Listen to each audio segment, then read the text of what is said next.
Mesela çox zaman görürəm ki, piramida ilə prizma sözləri də oxşardı deyə bilmirlər ki, prizma yerinə şəkilli çəkəndə necə çəksinlər. Piramida deyəndə həmişə Misir piramidasını yadınızda saxlayın. Yəni təpədə bir nöqtə var. Aşağıda fiqurda, yəni özündən asılı olaraq dəyişir. 3 bucaqlı ola bilər, 4 bucaqlı ola bilər. Yəni hamısı oturacağından fərqli olaraq dəyişir. Bax, belə bir piramida. Sonra 3 bucaqlı piramida ola bilər. Belə bir piramidadır. Məsələn, biraz aşağıdan çəkim. Yəni bunu qaldırıram.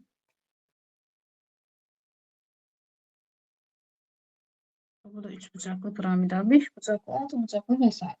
İndi piramidanın şəklini başa düşdünüz. Necə çəkiləcək başa düşdünüz. Prizma ilə fərqini bildiniz. Bax, piramida, prizmada dediyim kimi burada da təpə nöqtələrinin sayı, tillərinin sayı, üzlərinin sayını qarışdıra bilərsiniz. Birinci növbədə piramida ilə prizmanı qarışdırmayın. Artıq dedim necə qarışdırmamaq lazımdır və təpə nöqtələrin sayını tapın. Məsəl üçün, sizə deyir ki, 12 bucaqlının təpə nöqtələrinin sayını tapın. Siz də düsturu yaddan çıxartmışsınız. Tez neynəyəcəksiniz? 3 bucaqlı piramida çəkin. 3 dənə təpə nöqtəsi aşağıda, bir dənə də yuxarıdadır. 3-ün üzərinə nə gələndə 4 dənə təpə nöqtəsi oldu da, düzdürmü? 3-ün üzərinə nə gəlsəm 4 eləyər. 1 gəlsəm. Demək ki, piramidanın təpə nöqtələrinin sayını necə tapmaq lazımdır? Təpə nöqtələrinin sayı n plus 1 düsturu ilə tapılır 4 dənə. Üzlərinin sayı 3 dənə yan üzdədir. Bir dənə də oturacaq. Olacaq nə? 4 dənə. Yəni üzləri ilə təpə nöqtələrin sayını eyni götürə bilərik. Eyni şəkildədir. Üzlərinin sayı yenə n plus 1.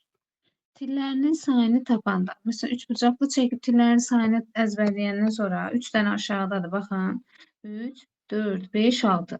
3-ü nəyə vursam 6 edir? 2 dənə. Deməli, tillərin sayı nə olacaq? 2 ilə tapılacaq. 2 dəfə üçün 6. Yəni, məsələn, 14 bucaqlının tillərinin sayını soruşursa, 14-ü 2-yə vurmaq lazımdır. Diagonal kəsiklər, diagonal olmur, amma diagonal kəsiklərinin sayını en vurulsun. En çox 3 bölü 2, yəni eyni şəkildə. Diagonal kəsiklərinin sayı. En vurulsun, en çox 3 bölü 2 şəklində bax belə tapmış olarıq. Sonra, deməli, burada 3 bucaqda diagonal olmur da, ona görə mən olmur dedim. Digərlərində olmuş olacaq. İndi bizə nə lazımdır? Yan səthin sahəsi, tam səthin sahəsi və həcmi. Ən vacib olan bax budur. Çox dərinlə getməyəcəm, ən vacib olanlardan danışacağım. Bir də kəsik piramidadan biraz danışıb keçəcəm artıq digər hissələrə.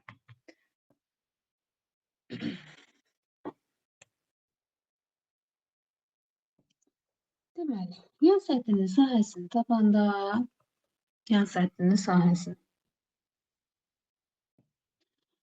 S oturacaq, 2-də 1 P oturacaq, vur N-lə tapılır. P oturacağın perimetri 50 sayət yan tip.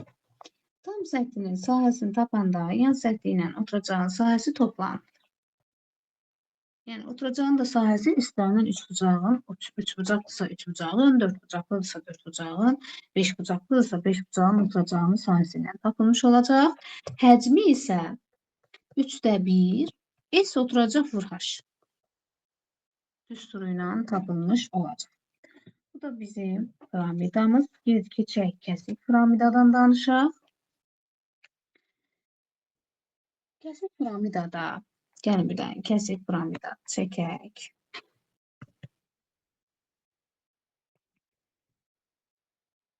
Kəsik piramida. Bunu çəkmək biraz çətin olar. Gəlin bütöv piramida çəkək. Məsələn, 4 bucaqlı üzərində göstərə bilərik. Bu səfər 4 bucaqlı şəklində elək. Buradan da belə birləşdirim. Yine bir şey, yine kesik formasında da çekmeyi var.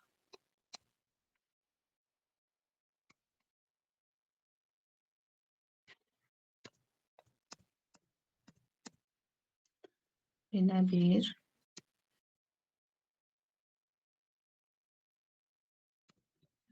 Yaxından.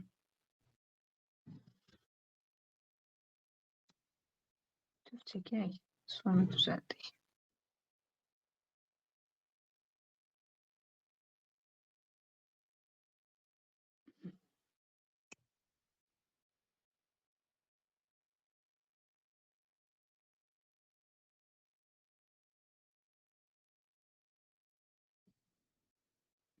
İndi gəlin bunu kəsək. Bax belə.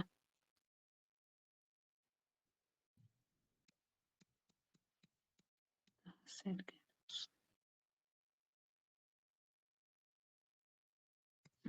Biraz sərgəsiz oldu uşaqlar. Əsas qaydalarımıza yönələk. Çox da fikir verməyək şəklin özünə. Biraz dedim, amma xeyli sərgəsiz oldu. Ümid edirəm ki, başa düşərsiniz. Problem olmaz. Kəsik piramida çox vaxt istəyir. Deməli, burada 2 dənə oturacaq olmuş olacaq. Məsəl üçün, bunun tərəfini A ilə, bunun tərəfini B ilə göstərə bilərik. Yəni, 2 dənə oturacağı olmuş olacaq. Və bizdə yan səthin sahəsi 2də 1 P oturacaq vur H deyildi. 2də 1 P oturacaq vur N. Burada da 2 dənə oturacaq olduğu üçün 2də 1. Bunun perimetri olsun P1, bununki isə olsun P2. P1 üstəgələ P2 vurulsun N-lə tapılacaq. Sonra tam səthinin sahəsini tapanda yenə oturacaqlarının yan səthinin sahəsinin üzərinə 2 dənə oturacaq olduğu üçün üstəgələ birincinin sahəsi, üstəgələ ikincinin sahəsi olmuş olacaq. Həcmi isə konusda necə ki, həcmi fərqli idi. Burada da yenə fərqlidir. 3də 1 S1 üstə gələk. Bunu biraz aşağıdan yazım. Aşağıdan.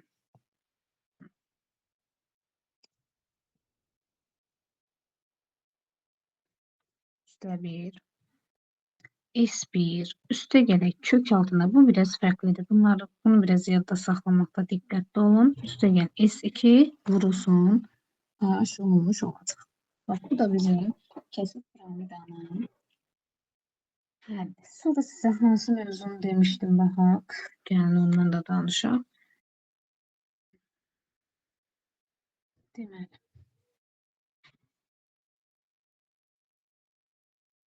Qrupa baxın. Deməli, çox üzrlər, fırlanma cisimləri, fəzada düz xətlər. Uşaqlar, fəzada düz xətlərdən axıra yaxın vaxtımız qalarsa, mən istəyərəm ki, suallara baxaq. Yəni, fəzada ən çox, ya da gəlin indi baxaq, bir neçələrinə vacib hər dəfə düşən suallardan baxaq. Fəzada düz xətlər.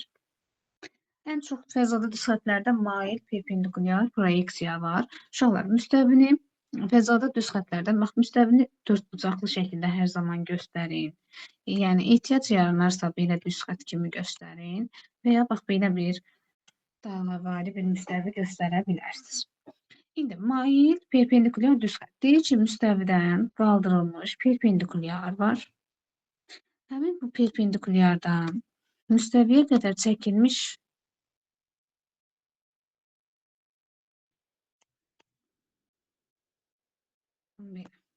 qədər çəkilmiş bax, bu maildir. Bu perpendikulyardır. Bax, burada mən perpendikulyar işarəsini göstərdim. Bu da mail adlanır və bu da mailin müstəvi üzərindən perpendikulyara qədər olan məsafə proyeksiya adlanır. Və demək olar ki, belə suallar çox tez-tez yayğında düşür və Pifaqor teoremindən istifadə edərək, tutaq ki, bura C-dir, bura A-dır, bura B-dir, C kvadratı bərabərdir A kvadratı üstə gələk B kvadratı tapılmış olacaq. Və bizdə suallarda məsələn düşür ki, bir nöqtədən 2 dənə mail çəkilmişdir. Bir nöqtədən müstəviyə, belə bu müstəvi olsun. Bir nöqtədən 2 dənə mail çəkilmişdir. Birinci mailin proyeksiyası, məsələn, 5 və 7 sm ölçülü maillər var. Birincinin proyeksiyası deyir 3 olarsa, ikincinin proyeksiyasını tap.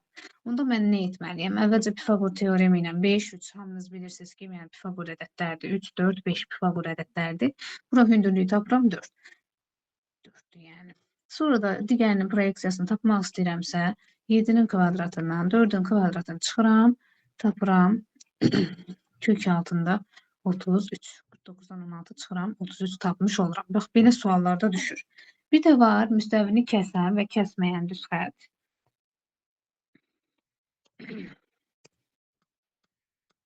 Müstəvini kəsən və kəsməyən düz xətt. Müstəvini, bax, burada çox yaygın da düşür. Çox vacib olanları deyirəm, çünki vaxtımız az qalıb. Kəsən və kəsməyən düz xəttlər bizdə ən çox nəyə fikir verməliyik? Baxın, bir dənə müstəvidir tutaq ki, bu. Müstəvini kəsməyən düz xətt olanda düz xəttdən həmin müstəviyə qədər məsafələr tutaq ki, A-dır. Digərindən uc nöqtəsindən məsafə 1-dir. Əgər orta nöqtəsindən, həmin parçanın orta nöqtəsindən düz xətt, orta nöqtəsindən müstəviyə qədər məsafəni soruşursa, bunu tərsinə çevirəndə olur bu düzbucaqlı trapesiya. Düzbucaqlı trapesiyanın da orta xətti necə tapılır? X bərabərdir A minus B bölü 2. Əgər müstəvini kəsirsə, bu kəsməyən hal üçün idi. Kəsməyən və müstəvini kəsirsə, tutaq ki, bax, belə gəlir, sonra belə keçir. Müstəvini kəsirsə, buradan bura qədər məsafə, bir ucundan müstəviyə qədər məsafə A, digər ucundan müstəviyə qədər məsafə B idisə və orta nöqtəsindən müstəviyə qədər olan məsafəni soruşursa, bu zamanda müstəvini kəsirsə, B-dən A-nı böyükdən kiçik çıxıb bölürük 2. Və bu formada orta nöqtəsindən müstəviyə qədər məsafəni tapmış olduq. Bu da bizim təzada düz xəttlərdə ən çox yaygın suallar. Məsələn, bir ili buraxılışa belə bir sual düşüb uşaqlar. Deyir ki, iki paralel müstəvi var. Tutaq ki, bir alfa, bir də beta müstəvilərdir. Alfa, paralel, beta müstəvilər. Tutaq ki, bax, bu bir alfa müstəvisidir. Bu da bir beta müstəvisidir. Deyir ki, alfa və beta müstəviləri bir-birinə paraleldir və alfa müstəvisində olan düz xətt AB düz xətti də paraleldir A1 beta müstəvisində olan A1 B1 düz xəttinə. Və bizə deyir ki, AB də paraleldir, yəni bunu şərtdə də deyir. Onsuz da alfa müstəvisi ilə beta müstəvisi bir-birinə paraleldirsə, AB parçalı düz xətti ilə A1 B1 düz xətti də paralel olacaq avtomatik. Və AB düz xəttinin, yəni parçasının uzunluğu məsələn 2.8-dirsə, demək ki, A1 ilə B1-in də uzunluğu 2.8-dir. Bax, belə eyni bu sual buraxılışa düşüb. Bu da belə. Sonra keçək. Fəzada düz xəttlərdə başqa vacib bir şeylər. Ən çox yaygın düşən budur. İstəyirəm uşaqlar, hər kəsin ən çox qaranlıq qaldığı yerlər çevrənin tənliyidir. Vektorlarda çevrənin tənliyidir. İstəyirəm ona aid bir neçə həm qaydasını deyim, həm də bir neçə dənə suala baxaq, izahına baxaq. Çevrənin tənliyi vacibdir, imtahana da düşür. Keçən deyəsən, birincisinə düşmüşdü, ikincisinə düşməmişdi, ya tərsinə. Birinci zonaya düşmədi, ikinciyə düşdü. Ona görə çevrənin tənliyinə baxmış olalım. Ən vacib nöqtələrdir. Mən uşaqlardan son vaxtlar soruşuram ki, ən çox qaranlıq qaldığınız yerlərdən danışaq. Ona görə çevrənin tənliyinə də toxunmaq istəyirəm. Gəlin çevrənin tənliyini nümunə üzərində 3 dənə nümunəyə baxaraq izah edək. Ona görə nə etməliyəm? Bir dəqiqə gözləyək. Mən testi açacağım.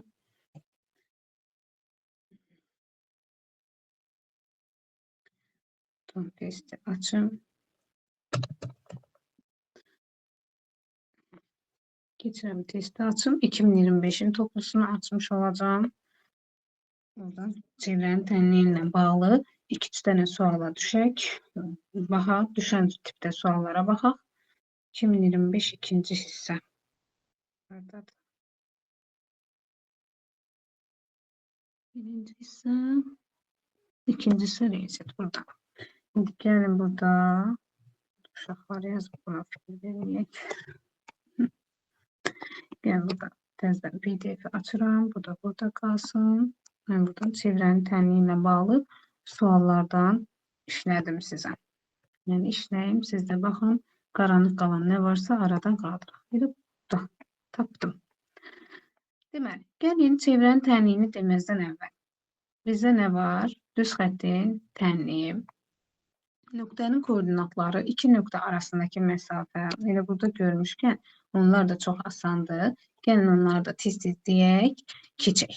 Yəni gözümüzdən qaçmasın. Demək, nöqtənin koordinatları, yəni x, y nöqtələri bilirsiniz. İki nöqtə arasında məsafə və necə tapılır ona baxaq. İki nöqtə arasındakı məsafə. Arasındakı məsafə. Bir dənə nöqtə veriləndə, uşaqlar, ədəd oxunu bir dənə nöqtə veriləndə, onu tapmaq çox asandır. Tutaq ki, bir A nöqtəsidir, bir də B nöqtəsidir. Mən onda arasındakı məsafəni tapanda modulda B-dən A-nı çıxmalıyım. İki nöqtə arasındakı, bir nöqtə arasındakı məsafə, bir nöqtə. Çox səliqəsiz oldu. Bir nöqtə. Yəni, bu rahatdır. Məsafəni tapmaq üçün. Amma iki nöqtə arasındakı məsafəni tapmaq üçün iki dənə nöqtə götürək. X1, Y1, bir də X2, Y2. Gətirəm iki nöqtə arasındakı məsafəni tapanda X2 çıxılsın X1-in kvadratı, üstə gəlsin, Y2 çıxılsın Y1-in kvadratı düsturundan istifadə ediləm. Əgər fəzada olarsa, uşaqlar, əlavə olaraq, məsələn, Z1 olarsa, Z2 olarsa, əlavə olaraq Z2-dən Z1-i çıxıb kvadratını tapmış olarsınız. Bax, bu bizim bir mövzumuzda əsas vacib olan, təkrardan vacib olan bir məsələ idi. Sonra var düz xəttin tənliyi və düz xətlərin qarşılıqlı vəziyyəti. Mən keçən səfər sizə düz xətlərin qarşılıqlı vəziyyətini funksiya mövzumuzda izah elədim. Yəni, paralel olanda, perpendikulyar olanda, kəsişəndə, üst-üstə düşəndə, istəsəz, yəni, inşallah bu videonu da paylaşacağım YouTube-da. Oradan da funksiyalar mövzusuna baxmayanlar baxa bilər. Düz xəttin tənliyi, düz xəttin tənliyi,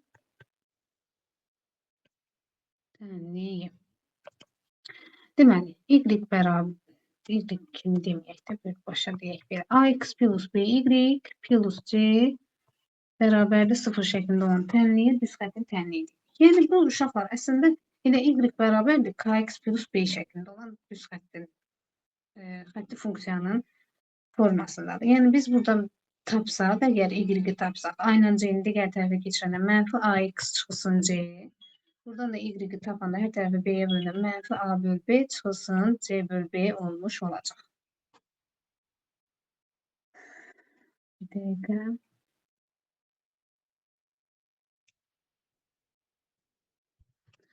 İndi, yəni, burada x-i yazmadım. Yəni, x-in əmsalı mənfi a böl b ilə k-yə bərabər olmuş olacaq. Bucaq əmsalına bərabər olmuş olacaq. Şurada, bizə nə lazımdır? Bizə bir nöqtədən keçən düz xəttin tənliyi lazımdır. Düz xəttin tənliyi. Bir nöqtədən keçən düz xəttin tənliyini tapanda A nöqtəsi, məsələn, x1, y1. Onda biz bir nöqtədən keçən düz xəttin tənliyini tapmaq üçün y çıxılsın y1, x çıxılsın x1 bərabərdir k düsturundan istifadə edirik. K bucaq əmsalı. İki nöqtədən keçən düz xəttin tənliyini tapanda iki nöqtədən keçən düz xəttin tənliyi. Onda olacaq ax1, y1 qeyd edək. B də x2, y2. Onda iki nöqtədən keçən düz xəttin tənliyi olacaq. X çıxılsın x1 bölünsün y çıxılsın y1, y2 çıxılsın y1 bərabərdir. Y çıxılsın y1 bölünsün. Mən burada yerlərini qarışdırdım. Keçirəm. X2 çıxılsın x1. Burada da y2 çıxılsın y1 olmuş olacaq. Sonra bizə nə lazımdır artıq dedim. Düz xətlərin qarşılıqlı vəziyyətini demirəm. Çevrənin tənliyi lazımdır. Çevrənin tənliyi ilə bağlı suallar bəzən uşaqların başını qarışdırır. Gəlin keçək çevrənin tənliyi ilə bağlı suallara baxaq. Çevrənin tənliyinin qaydası bir balacadır. Yəni, gəlin yazın onu. Sonra da onun üzərində bir neçə dənə suala baxaq, yekunlaşaq yavaş-yavaş. Çevrənin tənliyi ümumiyyətlə mərkəzdən keçirsə, çevrənin mərkəzi koordinat başlanğıcından keçirsə, mərkəzi koordinat başlanğıcından keçirsə,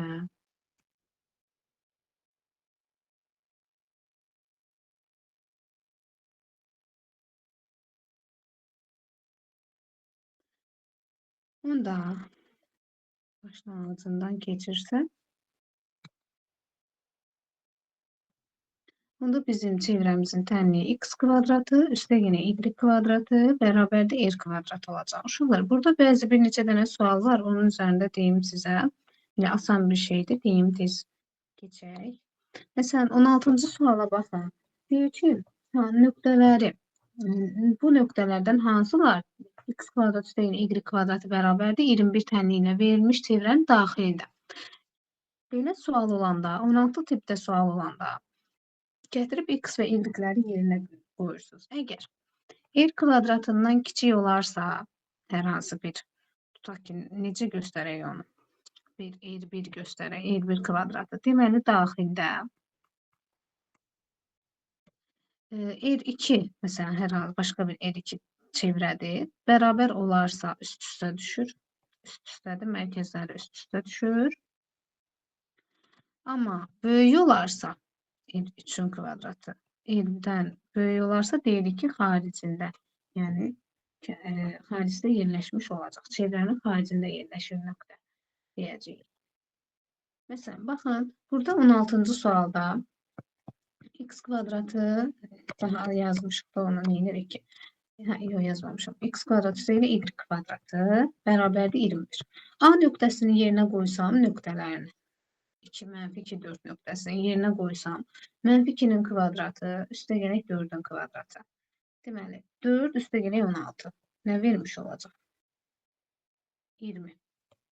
Yəni, bu da deməli, daxildə yerləşir də. Daxil. Amma, məsələn, 1 ilə 5'i qoysam, amma məsələn, hamısını 3 ilə -3 qoyanda 9, 9, 18 eləyir. O da daxildədir. Daxil. Amma c'ni yerinə qoyanda 1 ilə 5. Yəni 1'in kvadratı üstə yenə 5'in kvadratı bizə vermiş olacaq 26. 26 da deməli nədir? Xaricdədir. Bu bir rahat bir asan sualdır. Yəni buraxılışı bax belə asanı düşər. Düşünürəm ki, belə bir asan sual düşər. İndi bizim ümumi hər hansı bir A nöqtəsindən keçən çevrəmizin tənliyi başqa bir nöqtədən keçən çevrənin tənliyi olacaq x çıxılsın a kvadratı üstə yenə y çıx b kvadratı şəklində bərabərdir r kvadratı. Bax, belə bir tənlikdir. Ümumiyyətlə, çevrənin tənliyi ilə bağlı suallarda uşaqlar, keçən səfər mən funksiya ilə bağlı funksiyanı izah edəndə neçə dəfələrlə demişdim ki, əgər istəyir çevrədə olsun, istəyir hər hansı bir funksiyanın qrafikində olsun, o y oxu ilə kəsişmə nöqtəsi deyirsə, onda nə etməliyəm? İstənilən funksiyada, istənilən qrafikdə y ilə kəsişmə deyirsə, x-i nə götürməliyəm? 0 götürməliyəm. O x oxu ilə kəsişmə nöqtəsinin koordinatlarını desə, soruşsa, nöqtəsinin koordinatlarını soruşsa nə götürməliyəm? Y0. Uşaqlar, adicə məsələn, xətti funksiyada. Mənə deyir ki, o y oxu ilə kəsişmə nöqtəsi. Uşaqlar, o y oxu ilə kəsişəndə x 0 olur. Y lazım olur, amma y-in qiyməti var. O x oxu ilə kəsişmədə, məsəl üçün çevrədə. O x oxu ilə kəsişməli deyir də. Çevrəsinin o y oxu ilə. Belə bir çevrədir, məsələn. Məndən o x oxu ilə kəsişməli deyirsə, deməli, burada nə olmalıdır? Y 0 olmalıdır da. Gətirib y-in yenə 0 qoyub x-i tapacam. Kəsişmə nöqtələrini tapacam. Bax, bu formada, bax, 1-ci, 2-ci, 3-cü, 4-cü suallarda, bax, bunu tətbiq edəcəksiniz. Nə lazımdır sizə? Bəzən çevrənin tənliyi budur. A və B-də mərkəz nöqtələrdir. Bunu da qeyd edək. Mərkəzidir. Mərkəz nöqtələr. Dəqiqə görək kim qoşulur.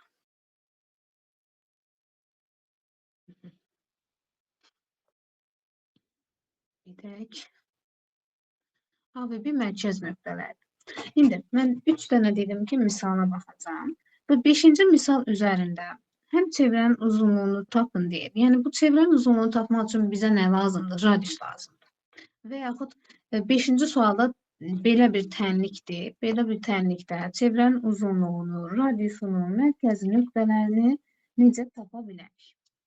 Bu formada sualları necə sadələşdirməliyik? Deməli, hər 5-ci sualda x kvadrat üstə görə y kvadratı 6x-dan 8y-i deyib bir tərəfə keçirirəm. Bərabərdir 0. İndi mən burada mərkəz olması üçün ikəlinin kvadratı şəklində göstərməliyim də, yəni mərkəz nöqtələrini tapmaq üçün. Burada mən x kvadratı çıxaq 6x. Mən bunun üzərinə nə əlavə etməliyəm ki, ikəlinin kvadratı olsun? Burada axı bizim düsturumuzda a kvadratı üstə görə 2ab. Üstə görə b kvadratı deyil. Yəni burada da a'mız x-dir. A'mız x-dir. 6'ını da 2'ye bölüp nəyi tapmış olacağım? Elə ki, bu 6x'dir da, eləmi? A'mız getdi, x getdi. 6'ını da 2'ye bölüp nəyi tapacağım? B'ni tapacağım. B'nin də kvadratı nə verir? 9. Yəni, mən bura 9 əlavə edirəmsə, demək ki, əlavə elədimsə, istənilən ifadədə bir şey əlavə edirəmsə, və çıxmalıyam ki, ifadənin qiyməti dəyişməsin. Bunu əlavə elədim. Demək ki, həm də çıxmalıyım. Burada bir dənə çıxaq yazırım. Bunu birləşdirim, bir mötərizədə yazıram. Sonra digər halında y kvadratı çıxılsın 8y. Burada da yenə həmin düstura əsasən 8y-dir. Y A-nın yerində dayanır. 8-i 2-yə bölünə nə qalmış olacaq? B-nin yerində 4 qalmış olacaq. 4-ün də kvadratı 16. Mən bura 16 əlavə edirəmsə, demək ki, 16-nı da çıxmalıyam ki, ifadənin mənası dəyişməsin. Bərabərdir 0. Gətirirəm, burada olur artıq x çox 3-ün kvadratı, üstə gəlsin y çox 4-ün kvadratı, mənfi 9-dan mənfi 16, 25 eləyir mənfi. Digər tərəfə keçirəndə olur 25. İndi bizdən, bunu silirəm, göstərmək üçün yazmışdım. Bizdən mərkəz nöqtələrini soruşsa, onda olacaqdı 3, 4 nöqtəsi mərkəz nöqtələri. Radius r kvadratı bərabərdir 25. Burada mən radiusu tapıram ki, 5'dir. Radiusu 5 tapandan sonra artıq çevrənin uzunluğunu tapa bilərəm. Çevrənin uzunluğu 2 pi. Bu da bizə verəcək 10 pi. Bax, bu da bizim sualımız oldu. Bu da belə. İndi mən istəyirəm ki, 9 tipli sualın həllinə baxaq. Deməli, bizə deyir ki, mərkəzi birinci rübdə olub, apsis toxunan 3,0 nöqtəsində toxunan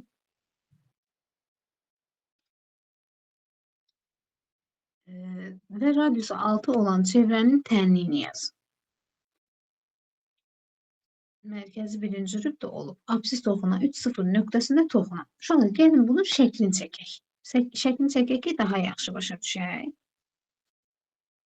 Mərkəzi birinci rübdədir. Yəni, burada bir mərkəz götürürük və apsis oxuna toxunur.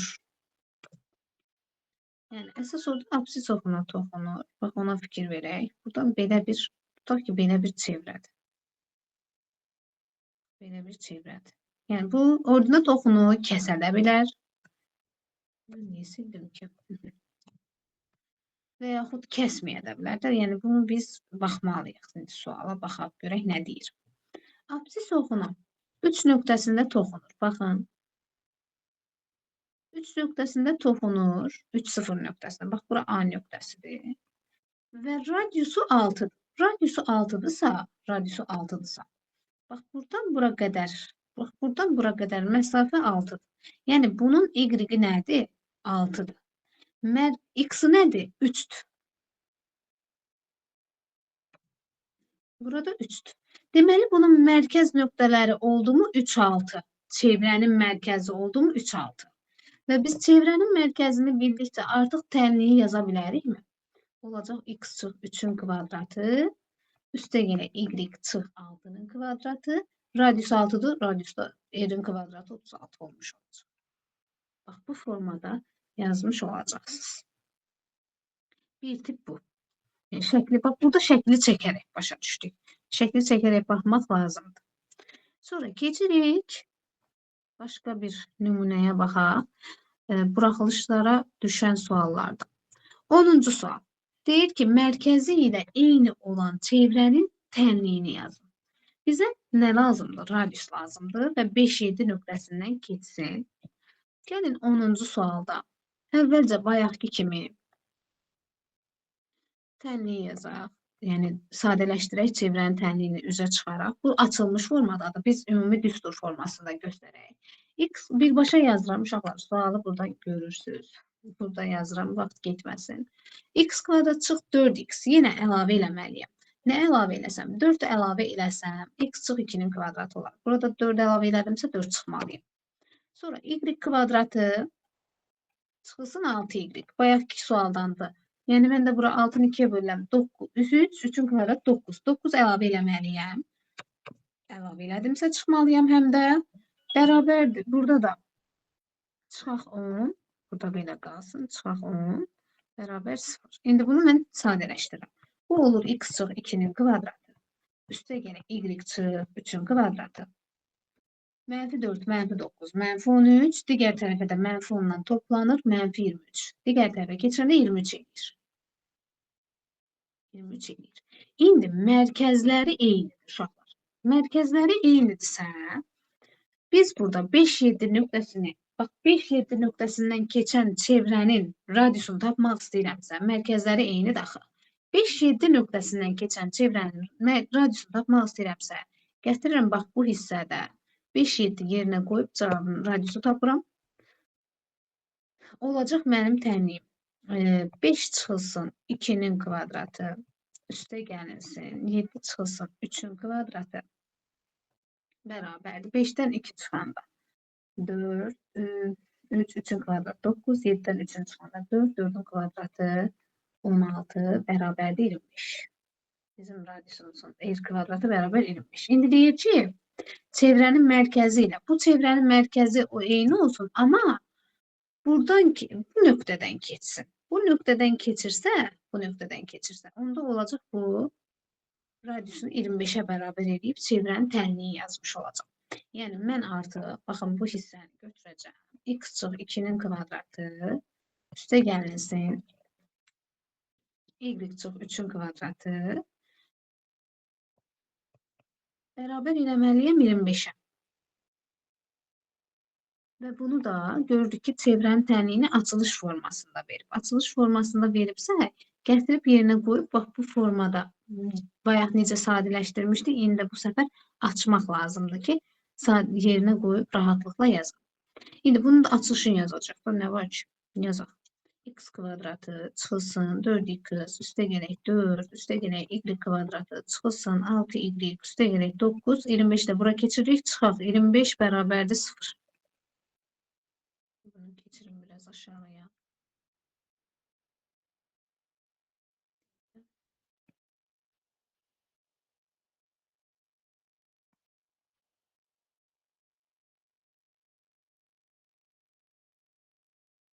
Şöyle getirin.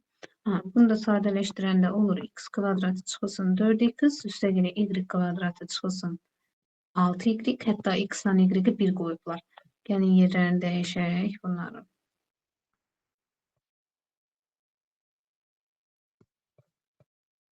Dəyişim bu tərəfdən qoyub yazsam daha yaxşıymış.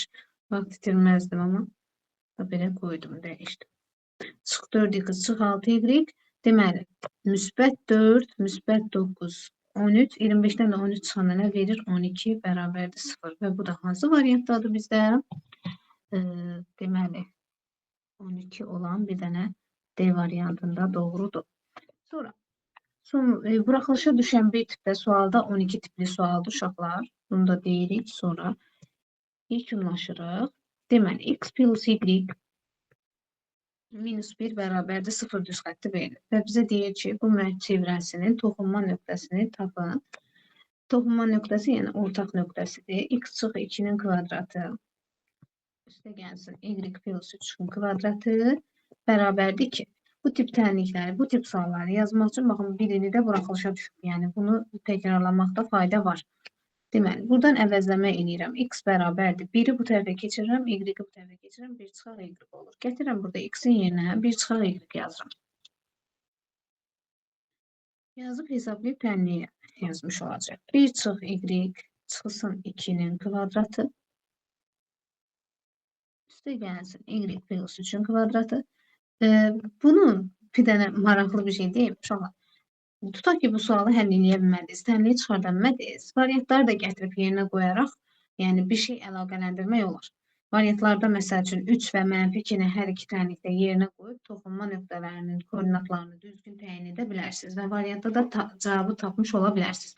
Ümumiyyətlə, funksiya ilə bağlı, belə düz xətlərlə, tənliyi ilə bağlı, çevrənin tənliyi ilə bağlı, ümumiyyətlə suallar veriləndə və nöqtələri soruşursa, əgər ağlınıza hər hansı bir həll gəlməsə, gətirib variantlarda nöqtələri yerinə qoyaraq uyğun həlli tapa bilərsiniz. Yəni, bu da ağlınızda bir yerdə qalsın. Əlbəttə ki, istəyirəm ki, həlli ilə yazasınız, tam ətraflı öyrənəsiniz, tam həlli ilə yazasınız. Yəni, onlar da, yəni, nəysə bir şey elədiniz, alınmadı, onda variantları belə qapalı sual olarsa, variantları yerinə qoyaraq yaza bilərsiniz. Burada olur -y çıx 1-in kvadratı. Üstə gəlsin Y plus 3-ün kvadratı. Bərabərdir 2. İndi bunu kvadrata yüksəldərək açıram. Burada da uşaqlar, bu -y çıx 1 var. Ha? -y çıx 1-i bu formada da yaza bilərəm. Bunu kənara götürürəm. Buyuram burada. Yəni, bax, bu -y çıx 1 var. Ha? Bunu yerinə yazaram -y plus 1-in kvadratı. O zaten mənfinin kvadratı müsbət edəcək. Ona görə bunun açılışında olacaq. Y kvadratı üstə gələk 2y, üstə gələk 1, üstə gələk y kvadratı, üstə gələk 6y, üstə gələk 9, bərabərdir 4. Burada y kvadratların cəmi 2y kvadratı, 2y ilə 6y 8y, 9 ilə 1 10, bu tərəfdə də 4-ü keçirib çıxıram, olur 6, bərabərdir 0. Hər tərəfi 2-yə bölsək, görək nəsə hesablamada səhv eləmədik ki, bir səhv yoxdur ki.